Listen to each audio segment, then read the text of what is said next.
Como surgiu a vida?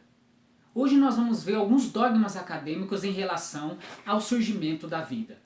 Até o vídeo passado nós vimos diversos dogmas acadêmicos, mas agora nós vamos reunir diversas vertentes filosóficas, religiosas e científicas para discutir as bases da vida em si e ver o que são dogmas de cada uma delas. E nós perceberemos que no final precisamos de todas as vertentes para realmente entender o mistério da vida. Iniciando por uma vertente científica, a gente tem que vida é tudo aquilo que se alimenta, cresce, reproduz e morre. A gente tem, por exemplo, a célula como a unidade básica da vida. É claro que muitos vão se perguntar, e os vírus, são vidas ou não? Os vírus sempre tiveram ali a margem entre o que é vida e o que não é vida. Então a ciência nunca soube muito bem classificar o que seria o vírus, pois ele não se alimenta, ele não cresce, ele simplesmente necessita de outras células para fazer a reprodução e a replicação desse próprio vírus. Portanto, fica meio difícil classificar o vírus como vida, mas a gente tem então, vamos classificar a unidade básica de vida como a célula. Então a célula, tudo que é feito de células possui vida, né? A célula em si seria uma vida. E assim, obviamente, a ciência vai tentar explicar o surgimento da vida e o próprio mecanismo de sustentação da vida em função de leis físicas, de leis químicas ou de qualquer outra lei científica.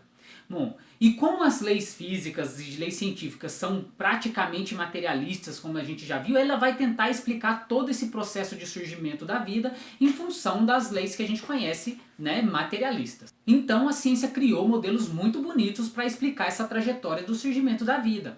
Ela começa lá com aquela sopra primordial, onde você começa a criar os primeiros replicadores, tá? E a partir dos primeiros replicadores ele encontra algumas outras substâncias naquela sopa que vai encapar ela, né, dando uma membrana para ela, e aí aqueles replicadores dentro da membrana começam a criar todo um ambiente interno e por alguma coisa misteriosa a célula se faz, certo? Bom, essa é a explicação que a gente tem atual, tá? A gente não sabe ainda o passo a passo como que as próprias leis físicas podem ser condizentes com o surgimento da vida, mas é óbvio que a gente vai acreditar que a própria vida surgiu da própria existência.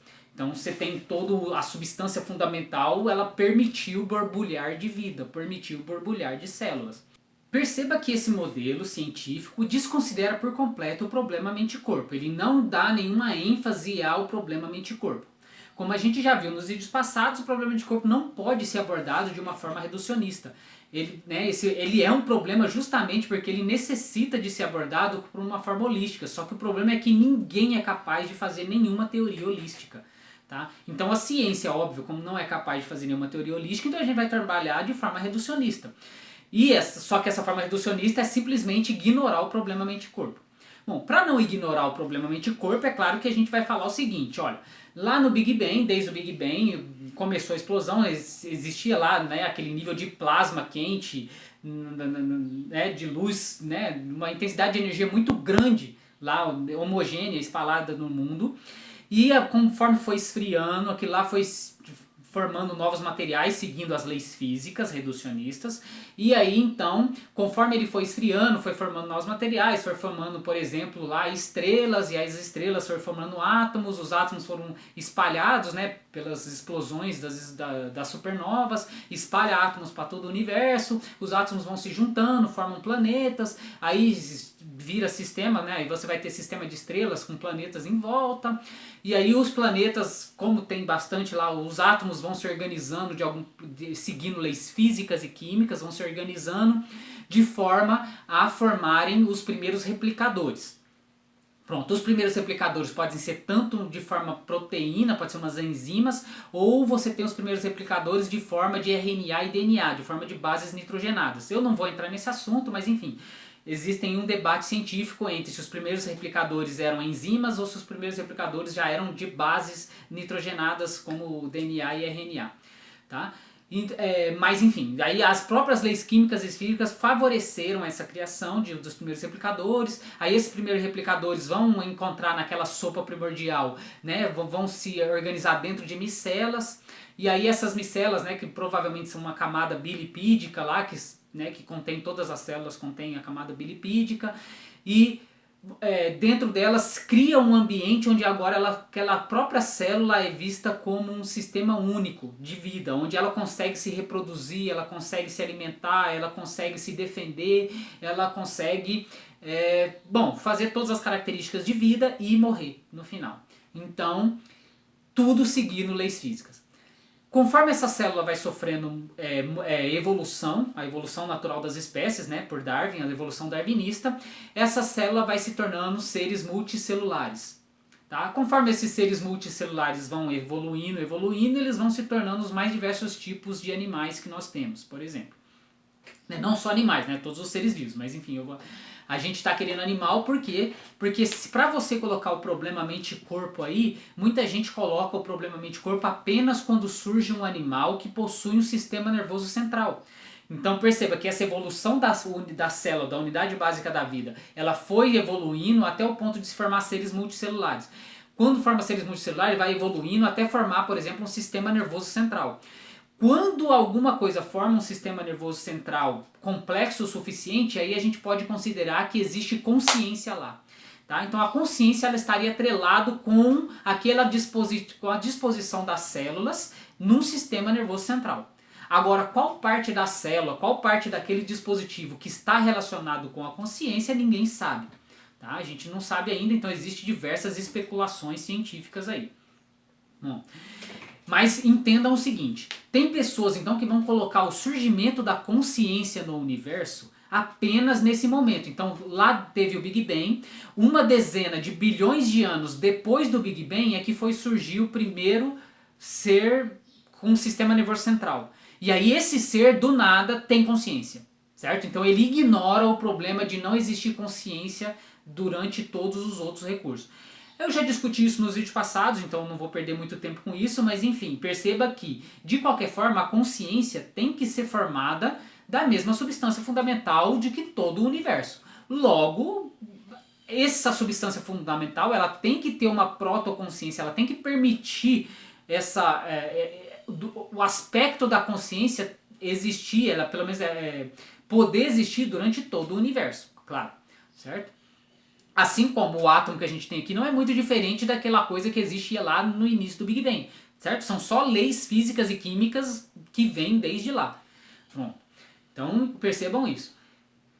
Bom, quando as pessoas, quando alguns cientistas falam que a consciência vai emergir desse dia, a gente já viu no vídeo passado, que eu falei sobre dogmas no meio acadêmico, a gente já viu que é uma falácia, que a pessoa está acreditando em mágica. Então, bom, para começar a lidar com o problema de corpo, você já viu que então a ciência não consegue. A gente precisa de chamar a filosofia, a gente precisa de chamar algumas religiões para começar a discutir esse aspecto. Mas esse não é só o único aspecto que é contraditório, tá, no modelo científico atual. A gente tem também, por exemplo, que o próprio sistema de unidade básica celular. O próprio sistema da unidade básica celular, como que uma célula sobrevive? A célula sobrevive em função de captar a energia útil do meio, tá? Utilizar essa energia útil do meio e excretar tudo que foi excretas, que não serve mais nada para manter aquela dinâmica estabilizada da célula. Então a célula nada mais é do que um looping de energia. Então você tem uma energia útil entrando num sistema, ele dá um looping e joga a energia inútil fora. E ele está em constante alimentação do meio. Então ele alimenta de energia útil e excreta energia inútil. Ele pega energia útil e excreta energia inútil. Então esse vórtice de energia, esse looping de energia dinâmica que ocorre a nível celular, ela é responsável por manter aquela célula viva. Tá? Cientificamente e reducionisticamente, a gente vê toda essa dinâmica de vórtice de energia de forma reducionista, onde ela sempre obedece às leis físicas, sempre vai obedecer às leis físicas e químicas. Então, todo o processo é um processo da física ou química inorgânicas, certo? Mas que, quando você olha aqui aquela complexidade celular, você vai falar que aquilo lá é química e física orgânica, tá? Então, eu já expliquei isso em vídeos passados, a diferença entre física orgânica e inorgânica, é que a orgânica ela está na vida. Por quê? Porque ela tem uma complexidade enorme, ninguém sabe de onde veio essa complexidade. Então você chega assim, poxa, como que leis físicas que são inorgânicas, né? Porque todas as leis físicas são dissipativas e degradativas. Não existe um fenômeno físico que não seja em função de degradar a energia útil. Tá? Então você sempre tem a energia útil que vai se degradando. Tá? Então todos os aspectos físicos e químicos são dissipativos e degradativos. Como que processos dissipativos e degradativos podem organizar uma célula? Certo? E isso é meio que estranho. É claro claro que existe um jeito, é claro que existe. A célula está lá. Ela é de todos os mecanismos celulares são dissipativos e degradativos. Só que ao mesmo tempo ela mantém aquela ordem dela em função de alimentação de uma energia útil que vem de fora, entendeu? Só que como que ocorreu esse surgimento desse processo em primeiro lugar? Esse é uma contradição. Tá? Isso é uma contradição, porque a ordem, é como se os religiosos vão falar que a ordem está imanente no universo, porque o universo não tem ordem, pronto, então as leis físicas e químicas de alguma forma tem que ter ordem nelas, tá? Mas a gente sabe que todas as leis físicas e químicas não possuem ordem, aliás são o contrário, elas são desordem, elas sempre vão para um nível caótico, elas sempre aumentam a desordem, tá, do mundo. Então, como que leis físicas e químicas que sempre aumentam a desordem no mundo, como que elas poderiam ter criado algo que mantém uma ordem local? Apesar de que a ordem global está diminuindo, tá? Bom, os cientistas, claro, como a ordem global sempre está diminuindo, então os cientistas não veem contradição nisso. Por quê? Porque ele fala o seguinte, olha, de alguma forma é claro que o passo a passo de como foi a formação da vida, ninguém ainda sabe. Mas, claro, a ciência está cada vez mais próxima, está tentando tirar cada vez mais jeitos da vida terem surgido, né, desse aspecto caótico. Mas perceba que existe um mistério ainda nesse meio, mesmo sendo materialista e reducionista, mesmo os materialistas, eles também vão falar, não, existe alguns passos aí que são ainda misteriosos pra gente, tá? Então o que acontece? Os materialistas, eles possuem uma crença. Eles têm uma crença de que de algum dia eles vão ver todos os passos. E vão conseguir explicar a vida de todos os passos e vão explicar todo o universo apenas em função de leis dissipativas e degradativas. Isso é uma crença, porque a gente não sabe ainda os passos. Tá? E do mesmo lado existem filósofos e existem religiosos que vão dizer, olha, essa crença é infantil. Tá? Essa crença é infantil porque num sistema onde realmente todas as leis são dissipativas e degradativas, não teria como surgir ordem no universo. E claramente quando você olha para o universo, você vê uma ordem fenomenal. Tá? O planeta Terra tem uma biodiversidade fenomenal. E você fala assim, da onde veio essa ordem? Porque essa ordem tem que estar embebida nas leis físicas. Então, apesar de você apenas definir as leis físicas dissipativas e degradativas, de alguma forma o todo tem que ter uma ordem. Tá? Então, esse todo é o todo, porque não pode ser apenas leis dissipativas e degradativas que está formando uma célula. Pronto. Então, aí eles falam, e da onde surge então essa lei? Para explicar isso melhor, a gente vai ver... Eu vou tentar explicar para vocês apenas utilizando o modelozinho cinético, tá? Que a gente já viu lá de um gás. Vamos supor como que existiria vida num mundo ideal, tá? Que não existe energia potencial nesse mundo, vai só exigir energia cinética. Então, por exemplo, eu vou pegar aqui para vocês um desenhozinho.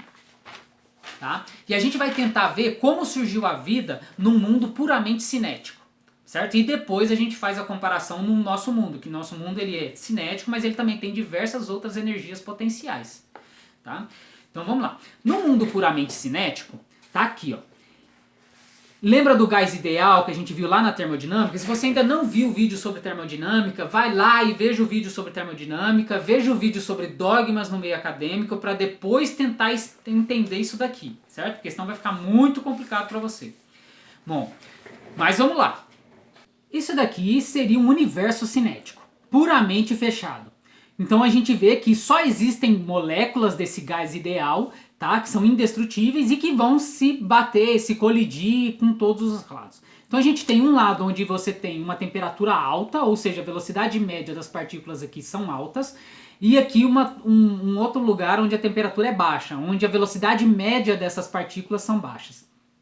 Bom, para existir uma célula nesse mundo puramente cinético, essa célula ela não pode ter nenhum tipo de reação química, porque reação química é em função de energia potencial, tá? Então, como não existe energia potencial aqui nesse universo, a célula aqui, ó, a célula ela teria que captar essa energia que está um fluxo de energia constante da caixa de temperatura maior para a caixa de temperatura menor. Então, esse fluxo constante de energia vai alimentar essa célula. Tá? Então essa célula vai pegar energia através de colisões que vem de cá e vai soltar, né, algumas células que saiam dessa dinâmica de colisões intrincada que tem aqui dela, tá, para cá. Bom, então essa célula ela está em constante alimentação de energia útil, tá, de cá, e conforme as próprias partículas vão saindo dessa dinâmica interna dela, que representa uma célula cinética, ela vai soltando. É claro que a gente não consegue representar fielmente como que daria esse sistema cinético, tá? Onde colisões, onde você tem várias partículas que mantêm um certo ordenamento ali. E capaz de agir no meio, né? Capaz de, por exemplo, se reproduzir, onde você capta por exemplo, aqui, ó, você capta moléculas de cá, e aí essas moléculas, por aspectos de colisão, elas formam uma outra célula que possui uma outra dinâmica interna, tá? Capaz de ter essa propriedade, de, por exemplo, se reproduzir. Tudo bem? Bom, isso aqui é só um exemplo didático, tá? Isso não quer dizer que esse fluxo da célula se dê dessa forma aqui. Mas, de qualquer forma, é muito difícil. Imagina uma célula, imagina você desenhar todo o fluxo que existe nas células. Numa célula normal. É impossível você fazer um desenho simplificado sobre isso, certo? Da mesma forma que nessa célula cinética. É impossível você fazer um esquema simples de como que funciona a célula cinética, tá? Mas imagina o seguinte, só existiria partículas, e essas partículas estariam em colisões entre elas, e como elas estão muito próximas, por exemplo, elas estão em colisões ali, elas mantêm uma certa ordem. E essa certa ordem é capaz de pegar energia útil do meio, tá? E soltar a energia inútil. Okay? Então isso seria a célula cinética. Claramente nesse universo você vai falar o seguinte, como que surgiu essa célula? Tá? Então pronto, isso daqui, o surgimento dessa célula cinética aqui é o mesmo problema que a gente tem do surgimento da célula da nossa vida. Tá? Só que na nossa vida a gente tem várias energias potenciais e aqui não. Mas aqui todo mundo é capaz de perceber esse mistério. Por quê? Porque daqui você vai ter o seguinte, essas colisões aqui, ó, sempre seguem leis físicas, e como a gente já viu, as leis de colisão são o quê? Dissipativas, né, e degradativas, tá? Elas são o caos, então essas partículas aqui estão sempre se batendo uma com a outra e saindo, né, é o caos puro. Bom, como que no meio desse caos, como que no meio dessas leis físicas dissipativas e degradativas pode ocorrer aleatoriamente um sistema igual a esse? Certo? Você vai falar assim, pô, tem chance desse caos, essas partículas entrarem numa dinâmica estável tão bem encadeada, que ela vai funcionar como se fosse uma célula. Que é o que eu falei, então ela é capaz aí de pegar a energia útil do meio e tirar a energia inútil. Então a célula ela pode ter a característica, né, de alimentação, de reprodução, né, e até de morte, que é quando ela simplesmente sai desse meio. Então você tem uma célula que consegue criar outras células igual a ela, né, consegue fazer a replicação, e aí de repente ela morre. E aí essa outra ela vai se recriar em duas, essas duas vão se replicar em 4, aí uma morre. E aí depois essas vão se replicar em 6 e a outra morre, tá? E aí vai. Então você tem aí uma constante vida e surgiu do nada. Surgiu desse caos. Certo? Então isso é igualzinho a explicação que a ciência hoje dá para o surgimento da vida. Certo? Então no nosso universo, onde tem energia cinética e potenciais, né, dos vários tipos, então a gente tem que as leis físicas inorgânicas e as leis químicas inorgânicas são como se fossem as leis de colisões dissipativas e degradativas desse daqui, certo? Bom, e a célula seria o encadeamento espontâneo, tipo aleatório, de todo esse encadeamento de leis físicas e químicas para manter uma certa dinâmica de ordem. como essa célula aqui, mantendo uma ordem de colisões entre as moléculas internas dela e capaz de pegar mais moléculas e formar novas células daquele jeito, tá? Que permitem esse encadeamento de colisões continuar perpetuando pelo universo. Então perceba que dentro desse caos, a gente necessitaria apenas que uma única célula fosse feita pela primeira vez. Depois que uma única célula entrasse naquele sistema de colisões pela uma única vez, ela se perpetuaria por toda a eternidade, tá? Por quê? Porque ela seria capaz de se reproduzir, tá? Então conforme umas vão morrendo, mas você consegue reproduzir mais do que morre. Então se você consegue reproduzir mais do que morre, então a chance de entrar nessa célula seria... Você teria que ter apenas uma, né? Depois que formou uma célula aleatória, o resto é em função dela própria. Ela que vai fazendo o resto. Bom, essa é a explicação que a ciência dá hoje, tá? Para o surgimento da vida. Só que em vez de ser esse universo cinético, é um universo bem mais complexo. Acho que você já percebeu quão improvável seria o surgimento de uma célula da vida em função de leis físicas dissipativas e degradativas. Não que isso seja errado, não que não possa estar certo, mas enfim, que existe alguma coisa misteriosa e alguma pulga atrás da orelha nesse sistema, acho que você conseguiu já enxergar. Bom, e para lidar com isso, então, a gente pode agora pegar carona em todas as vertentes filosóficas e religiosas. E, por exemplo, para cada vertente filosófica, a gente pode explicar esse modelamento do surgimento da vida de forma diferente. Então a gente pode pegar, por exemplo, um modelo dualista, onde diz que todo esse sistema aqui, ele possui tanto de partículas, como tem uma contraparte em consciência. E aí não existiria nesse universo fechado apenas esse universo material. Existiria também um universo consciencial, certo? E sempre dualista. Então existiria um mundo das ideias e existiria o mundo da matéria, certo? Naquele universo fechado. Então a dinâmica entre esses dois mundos é que daria talvez esse ordenamento imanente no mundo, né? Então, porque veja bem que a ordem está imanente no universo. Você olha para o universo e você vê a ordem. Então, de alguma forma, existem leis que têm que dar suporte a esse ordenamento. Tá? E só colocar as leis físicas e químicas dissipativas e degradativas para esse suporte não é algo... Existe alguma coisa aí que eu acho que você também é capaz de ver. Que é estranho. Existe algo de estranho aí. Tá? Então, se a gente considerar que, por exemplo, um mundo dualista, aí a gente poderia trabalhar de outras formas, abrir espaço para a gente trabalhar de outras formas, certo? E poderíamos pegar qualquer modelo filosófico, não necessariamente, né, esse dualismo, poderíamos pegar lá o panteísmo, poderíamos pegar qualquer outro, né, tipo filosófico que você quiser. Por exemplo, eu vou agora indicar você, leitor, o que está assistindo aqui, se você ainda não viu o meu vídeo sobre Pietro Baldi, vá lá e veja.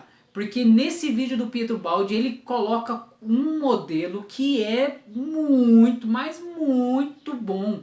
Tá? Um modelo que explica, que tenta lidar com esses aspectos, colocando uma dinâmica perfeita entre o mundo material e o mundo da consciência. Né? No caso dele, na verdade, ele coloca até infinitos, né, parâmetros diferentes. Vejam lá o vídeo, que é um modelo muito bonito, onde ele coloca o mundo material como, né, e toda aquela etapa de descida como um aumento da entropia. Então o mundo material, com as suas leis dissipativas e degradativas, estariam sempre aumentando a entropia do universo. E o mundo consciencial e todo o mundo de subida, ele estaria diminuindo a entropia. Então esse fluxo contínuo, né, continuaria para sempre, onde a próprio mundo consciencial ele daria o ordenamento para a matéria onde ele está embebido. Tá? Então isso ele explica até, né, uma forma diferente de explicar a evolução das espécies. Tá? Então ele retira aquele aspecto aleatório da evolução das espécies e coloca um aspecto guiado pela própria consciência dos animais, guiado pela própria consciência que existe no universo. Tá? Guiando aí esse mundo material dissipativo.